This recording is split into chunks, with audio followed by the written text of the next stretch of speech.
Le FAGAS, Fonds africain de garantie et de coopération économique, est un établissement public international à caractère économique et financier spécialisé dans la promotion des investissements publics et privés. Il a son siège social à Cotonou, en République du Bénin. Il a pour mission de contribuer au développement des États membres en participant au financement ou en facilitant la réalisation de leurs projets d'investissement. Vous pouvez avoir des projets, vous pouvez avoir des partenaires, même parfois les plus importants, qui ont une capacité financière, une substance financière éprouvée. Mais il y a l'environnement national et international et qui fait qu'on a toujours un peu d'hésitation à faire confiance. Et donc la garantie apporte cette confiance. C'est pour ça que je pense que l'avenir, le présent déjà, et l'avenir de nos États se trouve dans les fonds de garantie, dont le FAGAS est l'un des meilleurs fleurons.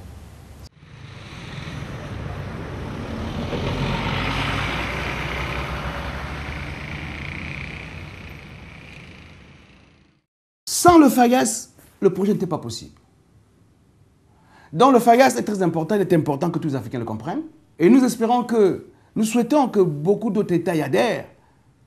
Heureusement pour nous que le Cameroun y a adhéré, sinon, écoutez, nous, ce projet n'aurait jamais eu lieu.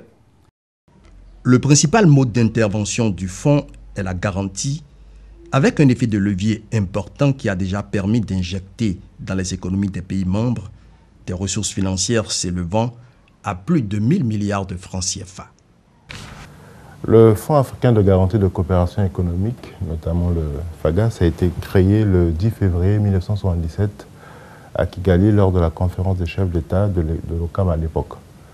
Il s'agit d'une institution financière internationale, publique, qui est destinée, si vous voulez, à la promotion des investissements dans les différents États membres au travers de certains mécanismes, notamment par la garantie des investissements, la prise de participation au capital de certaines institutions, l'allègement des taux d'intérêt sur certains crédits spécifiques et bien entendu le financement direct qui est une opération que nous envisageons vraiment vulgariser dans les mois ou les années à venir.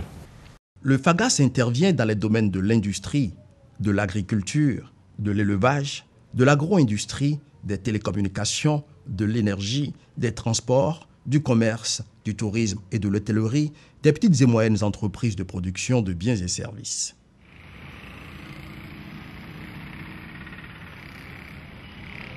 Au Cameroun, où le fonds dispose d'un bureau régional, il a déjà permis de mettre en place une société de distribution de produits pétroliers, Petrolex, une société de mise en bouteille d'eau minérale et un hôpital de pointe équipé de matériel de haute technologie.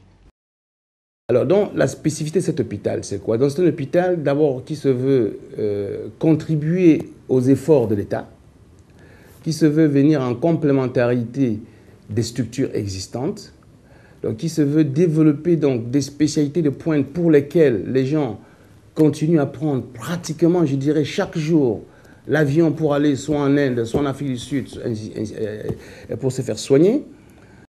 En Côte d'Ivoire, le FAGAS a apporté son appui aux opérateurs économiques dans les secteurs de développement tels que la production et l'exportation de café, de cacao, des fruits, de caoutchouc et de bois.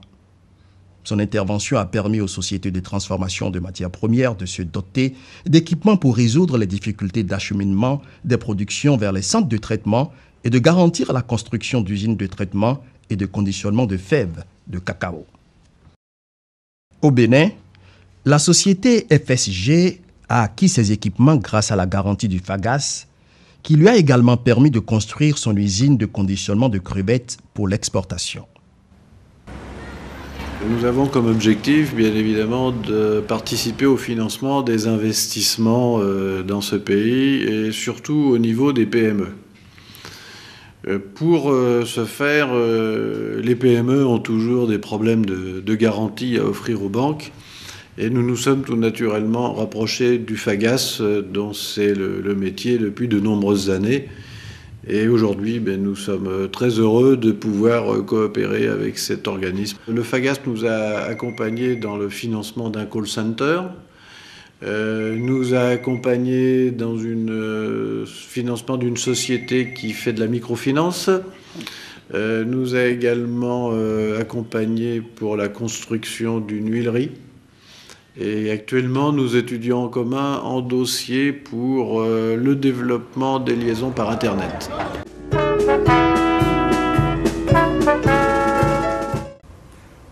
La session ordinaire du Conseil des gouverneurs du FAGAS se tient une fois l'an et réunit les ministres en charge des finances des pays membres. En juillet 2011, cette session a pris d'importantes décisions à Cotonou, marquant ainsi le début d'une ère nouvelle pour l'institution. Je vais d'abord citer la décision très importante d'augmenter le capital du FAGAS pour le porter de 100 milliards à 200 milliards. Ça peut paraître énorme, mais il s'agit là d'une opération à la fois technique et stratégique qui va créer des conditions pour que le FAGAS puisse véritablement prendre en charge la question des avals et des garanties qui est très importante pour le tissu économique de nos pays. La deuxième décision, c'est celle qui a consisté pour le Conseil des gouverneurs à confier un nouveau mandat de 4 ans au directeur général, n'est-ce pas, à la fois pour lui rendre justice pour les efforts d'assainissement qu'il a accomplis, et aussi permettre au FAGAS de prendre en charge les nouveaux défis qui lui sont fixés pour les prochaines années. La troisième décision est celle qui a pris acte, n'est-ce pas, du résultat positif de 7 milliards, n'est-ce pas, que le FAGAS a affiché au terme de l'exercice 2010. Tant que les travaux se sont déroulés dans une très bonne ambiance, surtout que nous avons constaté que le FAGAS commence à retrouver ses lettres de noblesse. Je voudrais dire que nous avons adopté les états financiers de l'exercice 2010 qui sont ressortis bénéficiaires de plus de 7 milliards contre un déficit enregistré au titre de l'exercice 2009 de plus de 4 milliards de francs CFA. Cela est encourageant et nous a permis de donner un mandat normal de 4 ans à l'actuel directeur général qui assure l'intérim. Je voudrais également dire que constatant donc le sentier sur lequel le FAGAS s'est mis aujourd'hui, donc de la prospérité, nous avons procédé à l'augmentation du capital qui est passé de 100 milliards à 200 milliards de francs CFA. Oh, je pense que c'est un bilan qui est tout à fait appréciable. Si nous prenons rien que l'échelle des États membres de l'institution, je peux dire aujourd'hui que les interventions du fonds ont permis de mobiliser pratiquement 1000 milliards de francs CFA au profit des économies des États membres.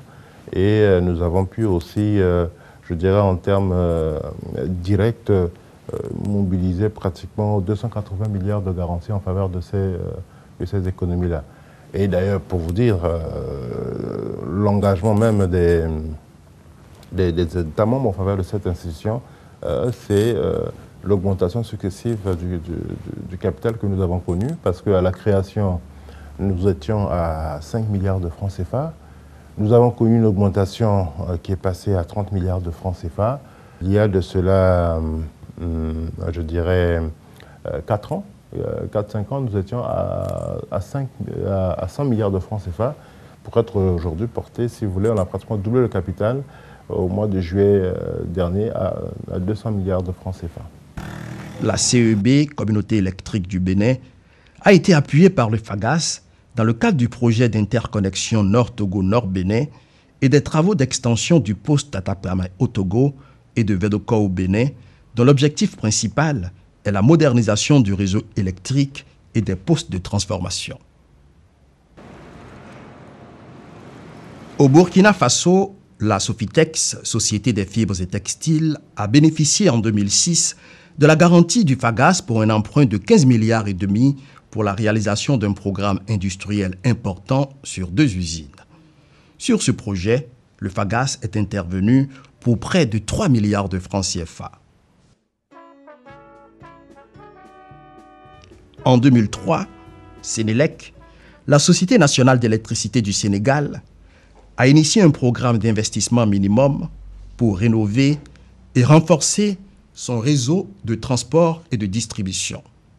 Ce programme est financé par emprunt obligataire d'un montant de 15 milliards de francs CFA auprès des banques de la place garanties par le FAGAS. Toujours au Sénégal, le FAGAS a garanti la souscription de l'emprunt obligataire qui a permis la réalisation du projet de construction du centre commercial du Champ de Courses. Au Mali, Sotelma, la société publique de télécommunications du Mali, a initié le projet de fibre optique Bamako-Sikasso avec un financement garanti par le FAGAS. Ce projet a permis de mettre en place un système de transmission à large bande pour relier Bamako à Sikasso, Zégoua à la frontière ivoirienne de Hermakoro à la frontière du Burkina. En République du Niger, le Conseil nigérien des utilisateurs de transport public, CNUT, a eu recours à la garantie du FAGAS dans le cadre de l'acquisition du bac de Farié.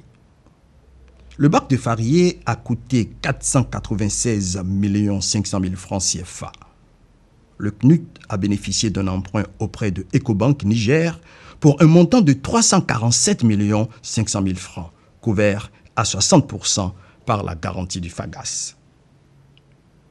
Aucun secteur d'activité n'échappe aux interventions du FAGAS. Situé en plein centre-ville de Niamey, l'hôtel Ténéré en témoigne.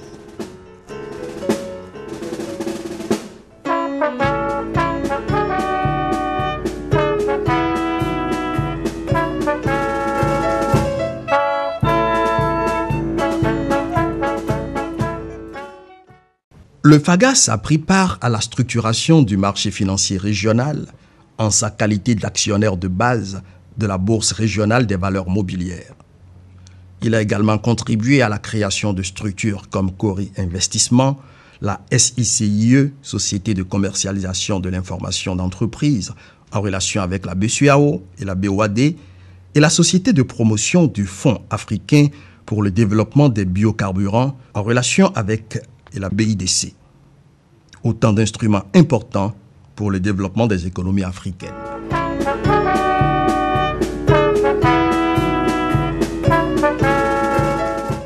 Au regard de ce bilan et de l'engagement des États membres, il est évident que les capacités opérationnelles du FAGAS seront renforcées et qu'il deviendra un véritable instrument de développement dans la sous-région. Pour ce faire, le directeur général a sa vision. Il prévoit par exemple l'ouverture du FAGAS à des capitaux en provenance de pays émergents comme la Chine. Henri-Marie Dondra est plein d'ambition pour le FAGAS. Eh bien, sachez que j'ai vraiment envie de faire beaucoup de choses. Mais ceci dit, dans le cadre du plan quadriennal, nous avons retenu, si vous voulez, principalement 5 axes.